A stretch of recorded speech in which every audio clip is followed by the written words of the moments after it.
lovely day here in Adelaide, and thank you all for coming.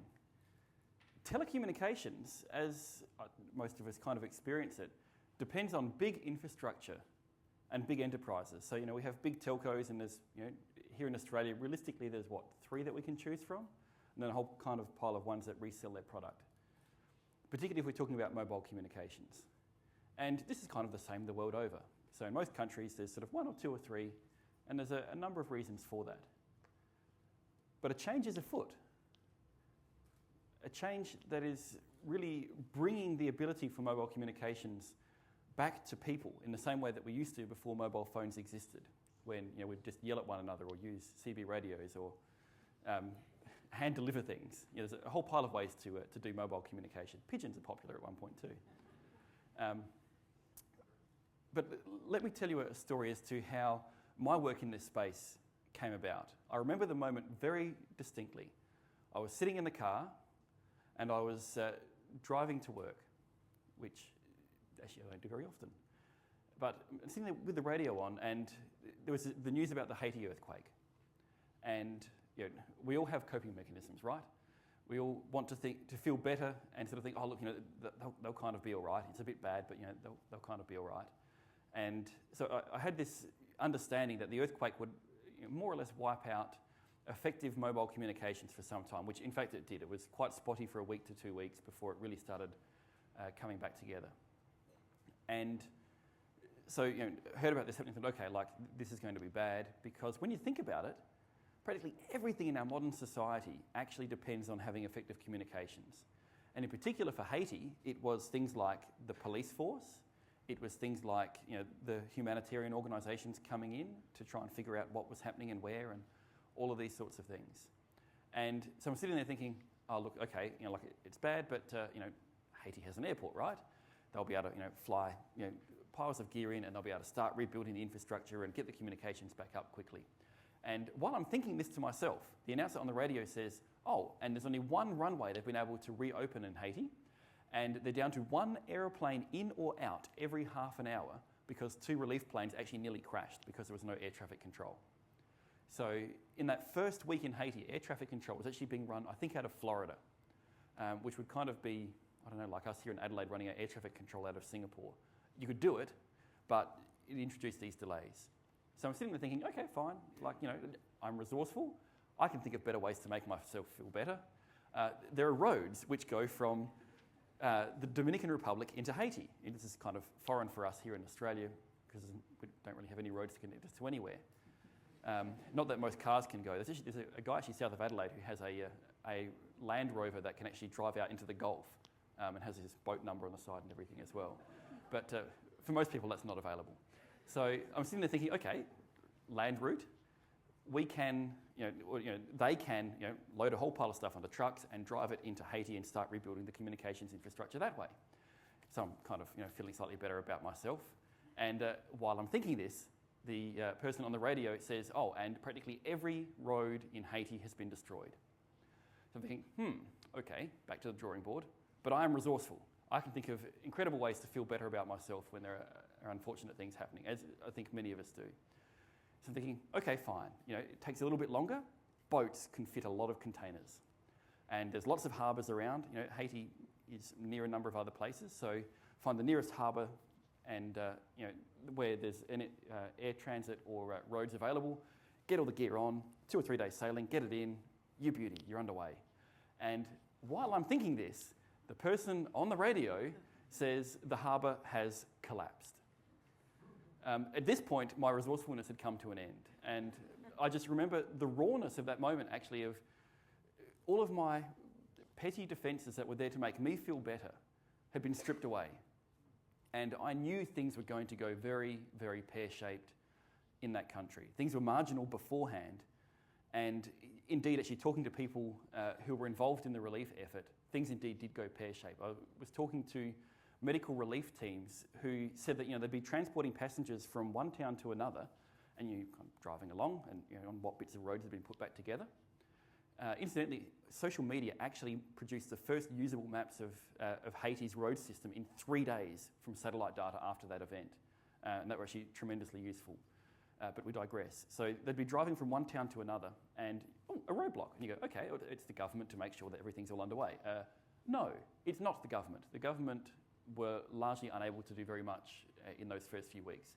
What it would be a bunch of thugs, probably with guns, who would pull you over and say, we would now like to search your car to take any and everything that we might think that we might like to have out of your car. And if your car's nicer than our car, well, actually, we might take your car as well. Clearly, this is bad. And there were other, even worse things that were going on because of this breakdown of law and order. And once people knew that law and order had broken down and that really no one could be held to account because, you know, if there's no communication, how do you get the response of government or of authority into a place? And this really sat heavily on me because I thought, this doesn't need to happen. The fundamental problem is that the communications was dependent on big infrastructure, which was kind of all smashed up, and big enterprise, which consists of people who were all busy trying to work out where their families were and who was alive and who wasn't, and you know, and where they were going to eat and water and all of these sorts of things.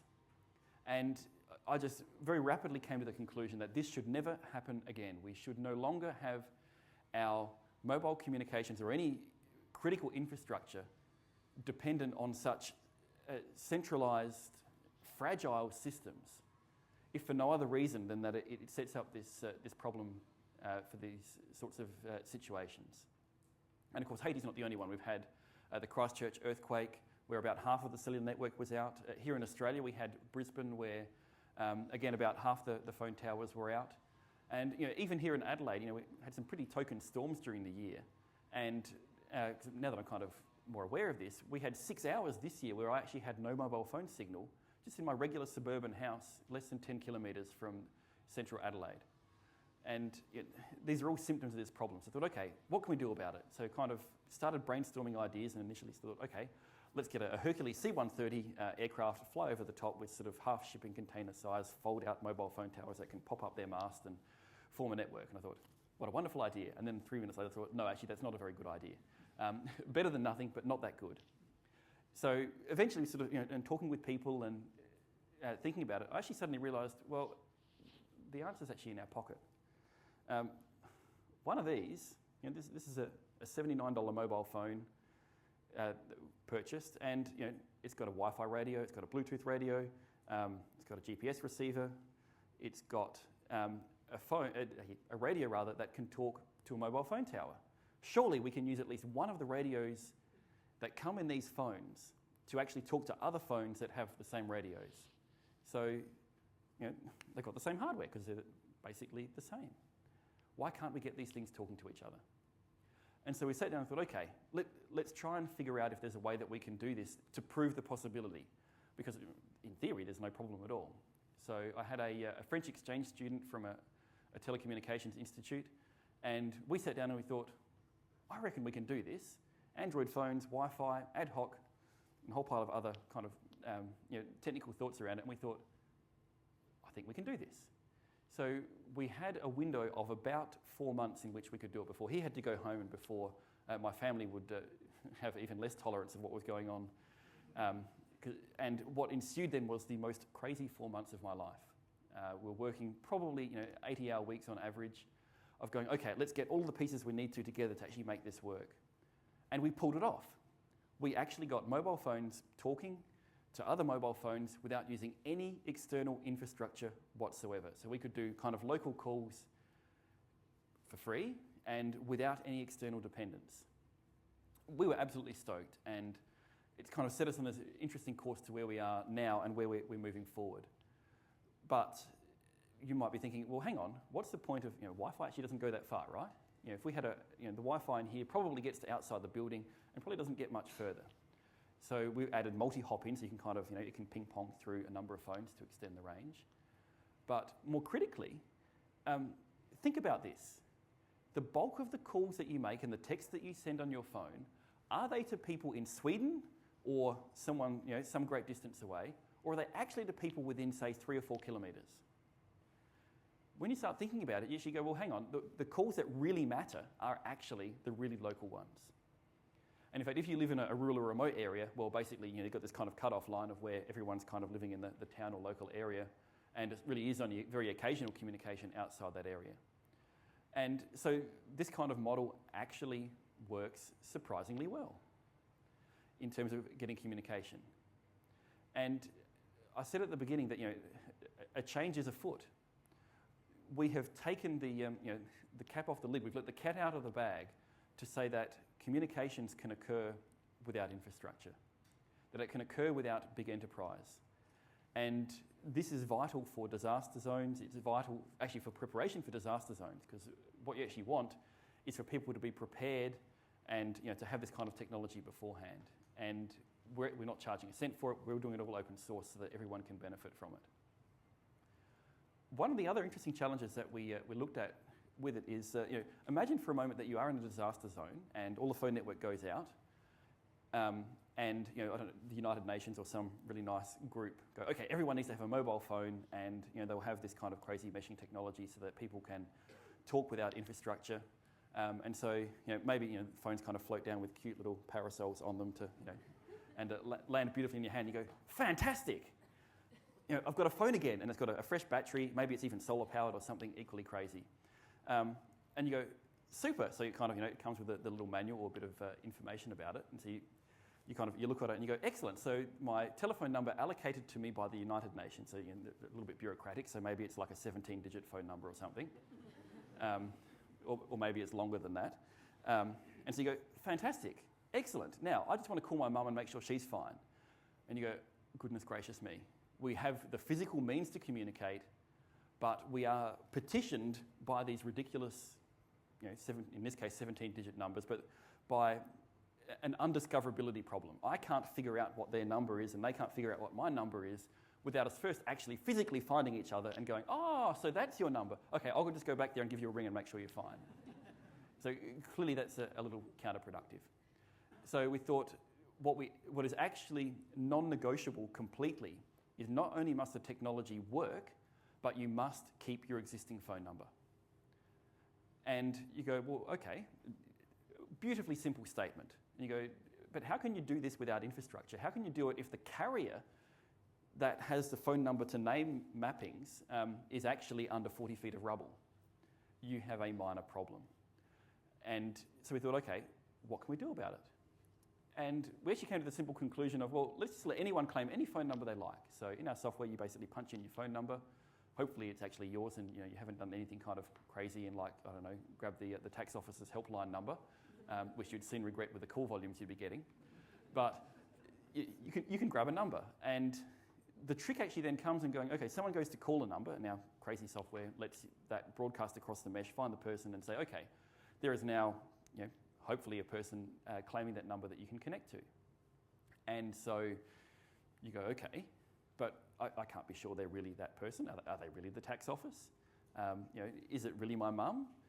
And you go, well, there's a really, really easy way to tell. Just connect the call and talk to them. We could kind of come up with some crazy system where, we have, some crazy cloud computing, super amazing grid or a whole grid of phones using all of their computing power to work out whether one call might be legitimate. Or we can just use the computer that everyone actually comes fitted with and say, look, I can't tell you whether that's really your mum or not. This person's claimed the number. How about we just put you through, you just be on your guard a bit and work out whether it really is her. And so, you get put through to your mum and you say, okay, so what's your date of birth? What was your mother's maiden name? Or, or whatever mechanism it is that you choose to use to work out, who it is that you're talking to. And then once you've done it once, you can actually you can make the phone remember that person really has that number and that they're entitled to use that number. And at that point, problem solved. But so then the disaster zone, again, phone floats down. You go, okay, put your own phone number in. You go, okay, hopefully my mum's actually remembered her own phone number, and this isn't always certain, but they'll probably remember your phone number and ring you up to ask if you can change a light bulb or all of those things that we do as family, which are lovely.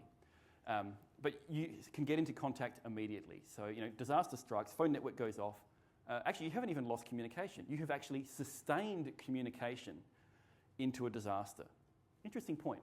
A disaster is defined as, if you like, an emergency where there is insufficient infrastructure to meet the need. We've actually turned a disaster into an emergency. In some sense, it's a little bit semantic. We'd rather there wasn't an emergency, But we've actually reduced the complexity of the problem enormously. And more to the point, we have addressed a major felt need for people. If we had an earthquake here and now, and the first thing we'd actually probably be doing for many of us is that we'd be going, okay, like I do actually want to call my family and friends, make sure they're fine, make sure they know that I'm fine. Until you do that, you're actually going to be very limited in your ability to help other people, because emotionally you're somewhere else. You're actually, in effect, going to be needing help from other people. But if you can actually place that call or send the text through and get the confirmation back, things are different. You're free now to go and help other people. And that will have a profound effect. Who here thinks that in a disaster, the relief agencies are the major provider of support? Or who thinks that it's actually the people in the disaster zone who are the major source of support? Statistically, my understanding is something like 2/3 on average is actually from the people affected by the disaster in the disaster zone that actually provide that level of support. If we can help those people, then we can help substantially. And then we actually very quickly realised, well, now that we've solved this major problem of how you can keep your own phone number, how we don't need your carrier to let you keep your own phone number, we don't need infrastructure, we don't need government, suddenly we're going, we can actually provide mobile communications in places where it's not otherwise possible, and we can do it for free. No carrier, no cost, right?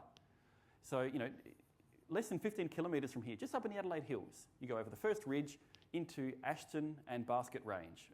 Beautiful, very hilly country. The mobile carriers have a dreadful time getting signal in there because it's kind of to put a tower for every 1,000 people or something, which just wouldn't be economically feasible. And this is a key point. So, they don't have mobile phone coverage. With this kind of technology, they can, and they can keep their own phone numbers, and we can kind of tie it into, through an internet connection to tie it into the outside world. So we can kind of meet that sort of need. Or further afield, let's go up to Unadada in the far north of the state, where paradoxically you can get faster ADSL internet than I can actually get in my house at home here in suburban Adelaide. So they've got the backhaul, but you kind of go, 200 people, mobile phone tower happening in any hurry? Probably not. Let's go further afield and think about the entire developing world and war zones where you put up a phone tower and someone's going to blow it to bits because they don't want you having a phone tower. If we can spread it all, or terror as a popular motivator of action these days, if we can have a completely distributed system that lets people without cost and without dependency communicate, then we have made a great victory. And when you think about it, there's probably 2 or 3 billion people in the world that can actually benefit from this at any point in time. Particularly when you think how many people, in Africa, 50 to 80% of people have a mobile phone, depending on the country. How many of them can afford to make regular calls? Did you know that in Burkina Faso, from the stats that I was reading recently, the minimum wage that you would get as a labourer, guess how much communication you get for that? If you were to spend your entire day's wage, 8 SMS messages. There's a bit of a problem. So, here in Australia, that would be like $40 or something for an SMS message. You have to work for an hour or 2 hours to be able to send an SMS message, and then the other person has to work for an hour to be able to send one back. This is clearly not helpful, and it hinders escape from poverty for these people, because things that you could otherwise send a quick text or something, suddenly you may have to walk to do. That burns calories, that means you have to buy more food, or if you're a subsistence farmer, you can't sell as much of your food because you're eating it to check your email. So there are just these efficiencies that we hope that we can really bring into the system.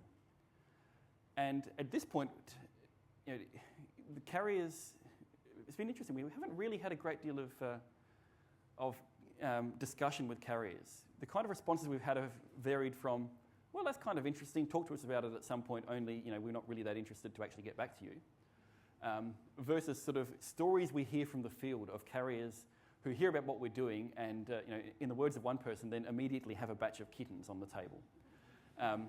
Because they suddenly, they can see that their business model will need to change. I think they're actually probably still in denial about that. I think where we are is we're just at that cusp. It happened with music when the MP3 file format came out.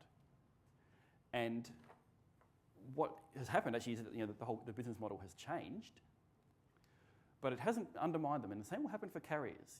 We'll make free calls and things from time to time as this technology matures, but it doesn't undermine the model. In fact, actually, the carriers can benefit a whole lot. You look at what Apple has done out of what's happened with digital music. And so opportunity is created as well through change. So I just want to wind up by saying that the cat is out of the bag. There are interesting technical challenges, primarily in just getting the ability to program the main radio in this phone to use it. But we have done it, and we would like to think that in 5 or 10 years' time, every phone will have this, and that it will be helping billions of people and making the world a better place. Thank you for listening today.